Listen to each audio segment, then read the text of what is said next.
Hello, my friends, and welcome back. Thank you very much for being with me again today. I think it was about maybe 2 years and a half ago when I claimed that the day will come when some countries from the BRICS will announce the creation of a military bloc in response to NATO and Al Capone's plantation, which is NATO plus the European Union plus some other countries as Australia, New Zealand, South Korea, and Japan. And I said there's going to come a day when they will officially announce it. I think this is the announcement. It is not yet the official announcement with a banner, with the name, and anything like that, but it is the announcement of the formation, of the creation of a alternative military bloc as a response to the good people of the West. Here is the article. Russia Today, July 18th, 2025. China backs trilateral cooperation with Russia and India. Now, the cooperation is not economic. They have it on BRICS. BRICS is an organization that has to do with the economies of the emerging economies, with a developing world. That is others than G7 or G20. G20 is actually a diluted G7. BRICS economically, I think per parity they have more output, they have a bigger market than the G7 already. So economically, these guys are developing and they're already at the level of G7. Now militarily, this is what's going on. BRICS is not a military alliance. This is going to be a military alliance. Here it is. The RIC, probably a Russia, India, China format, contributes to global peace, security, and stability. A Chinese Foreign Ministry spokesman has said. So peace, security, and stability. Beijing is ready to advance trilateral cooperation with Moscow and New Delhi under the RIC Russia, India, China format, a Chinese Foreign Ministry spokesman has said. This statement came a few hours after Russian Deputy Foreign Minister Andrei Rudenko said Moscow is holding discussions with its two key partners to revive the format. And I'm quoting, China, India, Russia cooperation not only serves the respective interests of the three countries, but also helps uphold peace and security and progress in the region and the world, quote unquote. Chinese Foreign Ministry spokesman Lin Jian said at a briefing in Beijing on Thursday, and I'm quoting, China stands ready to maintain communications with Russia and India on advancing the trilateral cooperation. The geopolitical troika was first conceptualized, so it was thought of by Russian statesman and former Prime Minister Evgeny Primakov in the 1990s to challenge the unipolar world order established by the United States. Although the idea was subsumed by BRICS, the foreign ministers of Russia, India, and China have held 18 meetings in the RIC format. Right there, this is Russia Today, India. Troika aligns with respective interests. China is willing to maintain communication. The cooperation also contributes to regional and global peace, security, and stability. Russia Today, India. Again, the trilateral cooperation format could resume when relations reach a certain level between the fellow BRICS countries. And I'm quoting, "We are interested in bringing this format back to life because these three countries are not only important partners, but also founding members of BRICS," Rudenko said on Thursday. "The absence of the RIC mechanism seems inappropriate under current global conditions."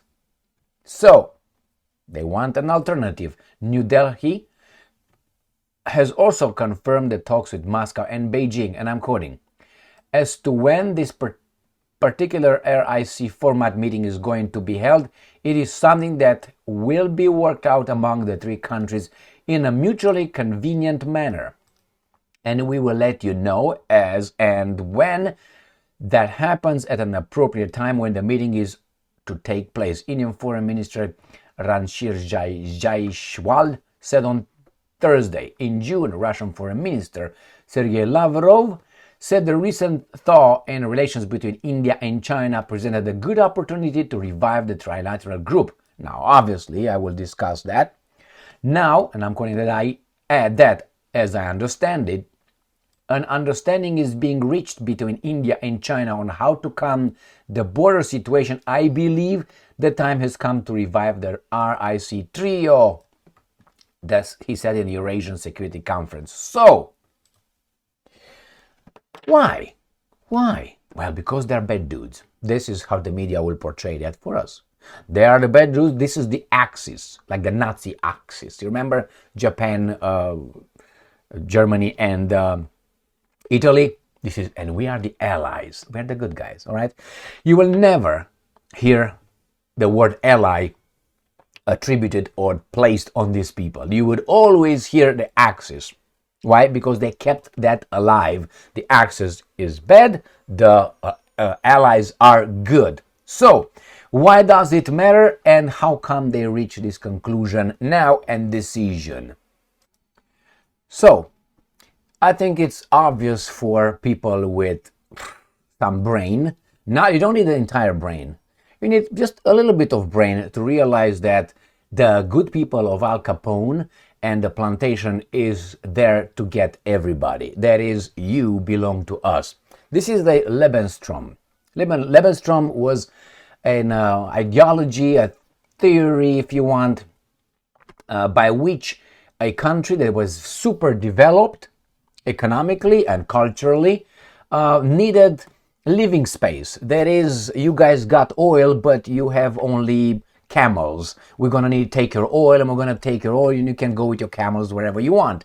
You guys over there sit on natural gas, and you just play the balalaika. Fuck off, we're gonna take your natural gas. You guys over there have a lot of people who just wait for the bananas to fall from the fucking trees. You know what we're gonna do? We're gonna make you work. You know, gets go. So that is the Lebenstraum. You need living space, because we are going to use things that you don't use, and we're going to use everybody else for our, we need air and space, and you're going to be over there something like, our servants. And whenever we think that you sit on very nice property, we're going to get the fuck out. All right? So that's what the European Union is doing under the globalist agenda. They're taking over countries in the organizations like NATO. NATO is a Lebenstraum of the US. The European Union is a Lebenstraum of Germany and France as of now. All right, but at the orders of the Americans as well, because they're all under the same umbrella, the globalist forces. That's what they are. What is banking, natural gas? It's not like the three people stay in a room and say, motherfuckers, what are we going to do now? We're going to take over the world. Yeah, okay, you go. It's not like the Rothschilds going to send his sons all over Europe to take over the banking system. No, it's not going to be that. They're not like that. They do it based on interest. And then they have groups where they meet and they just, rub shoulders over there and so on. That's how, and they are pushed by the interest. If tomorrow they decide that Putin could be part of the interest, he's going to be allowed to come in if he follows the direction. Putin doesn't follow orders in that direction. So, with the attack on Russia, I would say, through Ukraine, the Chinese said, oh, we're fucked. Then, I don't know why the Indians needed necessarily to see how the Americans treat them economically. And then, with a provoked attack through Pakistan. That was another Ukraine war for India. And India, I think, woke up at that point and said, okay, that's it. Let's take the gloves off. China, you are in the same boat, man. You're not my friend, but that's our common enemy. So let's join together. Let's mend fences, because if Russia falls, you are next and I am next. They tried right here. They've been trying with you with, how do you call it? Taipei, the capital of, I can't remember the little thing. What's the name of Taiwan? All right, they're going to try with you with Taiwan. The North Koreans were smart and quick and say, okay, Russia, we are with you. And it's going to form this military cooperation on the foundation of BRICS economic. And that's it. These guys can slap how many sanctions they want. I mean, they have the same enemy, the same threat, which is Al Capone. And Al Capone is coming, and he's drunk, okay? And he's with a loaded shotgun. Already shot at Yugoslavia, already shot at Iraq, Afghanistan, Libya, Syria, now Ukraine. And then a warning shot at Iran. Who do you think is going to be next?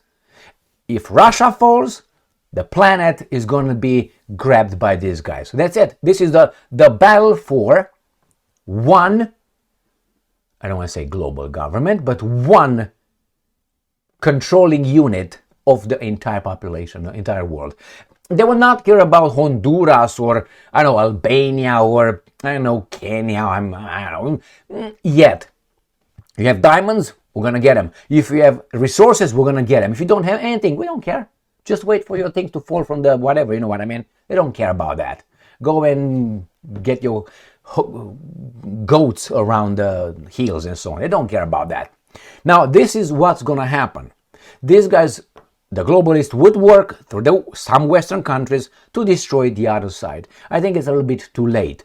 The other side is already awakened. They already know what's going on. Unfortunately for some, but as we are supposed to like diversity, we like diversity. We don't like a centralized government, do we? So, pick and choose, my friends. We'll see. This is going to be a continuous war. The other side will create, as I said, again, 2.5 years ago, maybe 3 years ago, they will create their alternative institutions. That is, they're going to have their own, I don't want to say United Nations. United Nations probably going to be the ground where they're going to meet. That's all. That's all. But then the Chinese at RIC will create their own vessel, transportation, commercial insurance companies. They will create their own SWIFT banking messaging app system and so on. They will create their alternative banks, as is banks of BRICS. And that's it. And these guys cannot threaten them. Because remember, the Al Capone guys, Al Capone and his baboons, his vassal states, could push people around because the other countries, the other people were weak. They never took on anybody strong. I mean, the biggest was, I know, it was Iraq, about 20-some million people. That's what, Yugoslavia was 12 or something like this million people, if I remember correctly.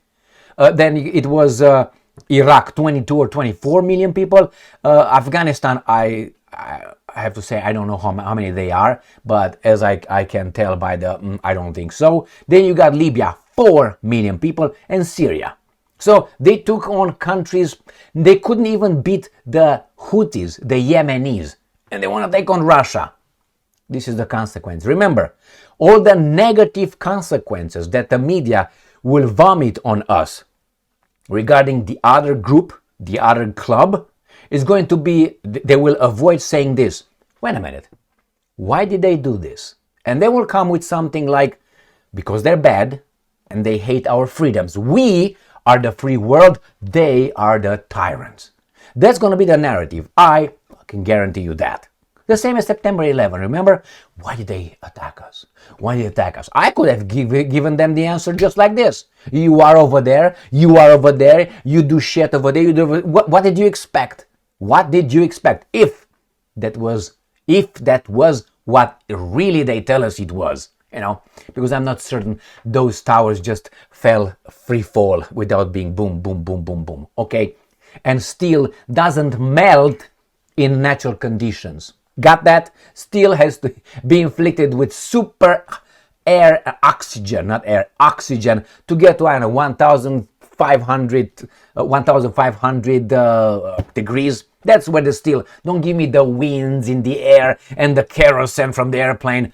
I jerk off all day on that. It's a lie. It's like, and then, oh, we pulled off Tower 7 or whatever. Why? It was all right, don't get me started with that one.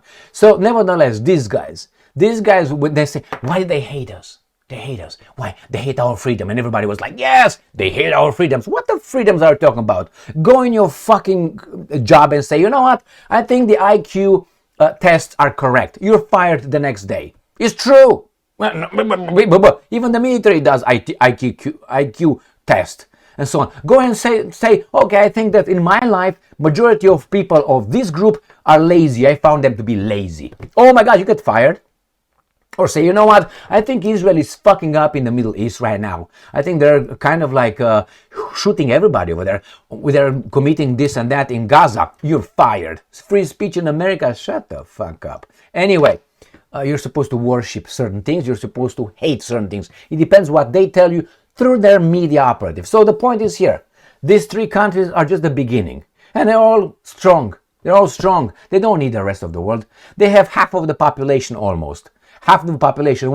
Both India and China are more than 3 billion people. More than 3 billion people. With developing countries with full of resources and technology. I mean, unless you think that only we create stuff. All right? So, please. And do you think other countries will not join? They will. Because they say, this shotgun drunkard guy with a dip is crazy in the parking lot. Let's go over there. And they will. And they will. So, I think it's good. It's good. Why? Because we like diversity. You don't like to go in a store and find only one shoe, and that shoe is just, let's say, Nike. You want to find a lot of kind of Nikes and a lot of Adidas, a lot of ASICs, a lot of many other kinds, don't you? Only in America, it's two-party system. Why? It works. What do you mean two? It's like you have two shoes. Gigi and Lily. Cuckoo. That's it? Anyway, I told you it will happen. It happened. Thank you very much for being with me again today. Stay strong, stay smart, look for the truth, and be just.